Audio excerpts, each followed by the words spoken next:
মিয়ানমারের পশ্চিম সীমান্তের রাখাইন রাজ্য এখন অস্থিরতার কেন্দ্র। বিদ্রোহী গোষ্ঠী আরাকান আর্মি 17টির মধ্যে 14টি শহরের নিয়ন্ত্রণ নিয়ে এগিয়ে যাচ্ছে রাজধানী সিত্তে আর কৌশলগত বন্দর কিয়াউকফিউয়ের দিকে। জাতিসংঘ সতর্ক করছে 2 মিলিয়নেরও বেশি মানুষ অনাহারের ঝুঁকিতে।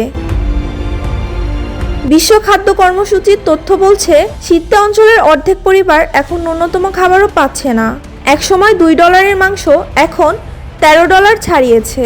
মানুষ বাধ্য হচ্ছে আত্মহত্যা, ভিক্ষাবৃত্তি আর অপরাধের দিকে ঝুঁকতে। সংঘাত বাড়ার সঙ্গে সঙ্গে চলছে বিমান হামলা। 2023 থেকে 2025 মাঝামাঝি সময়ে রাখাইনেই নিহত হয়েছে অন্তত 400-র বেশি বেসামরিক, যার মধ্যে প্রায় 100 শিশু। আর রোহিঙ্গারা আবারও নির্যাতনের মুখে। অভিযোগ আছে আরাকান আর্মি গত বছর 600 রোহিঙ্গাকে হত্যা করেছে, যদিও তারা এসব অস্বীকার করছে। কিন্তু রাখাইন সংকট শুধু মানবিক নয়, ভূরাজনীতিতেও বড় পরিবর্তন আনতে পারে।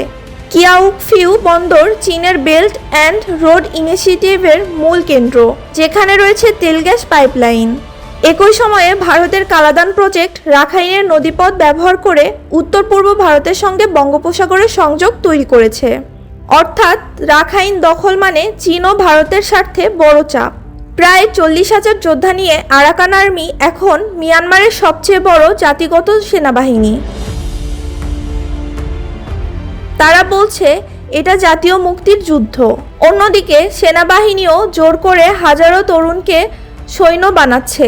দুই পক্ষের লড়াইয়ে সাধারণ মানুষই সবচেয়ে বেশি ক্ষতিগ্রস্ত।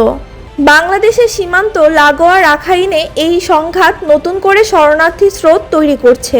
আর চীন ও ভারতের কৌশলগত স্বার্থ জড়িয়ে পড়ায় রাখাইন এখন দক্ষিণ এশিয়ার ভূরাজনীতির অস্থিরতার নতুন কেন্দ্রবিন্দু।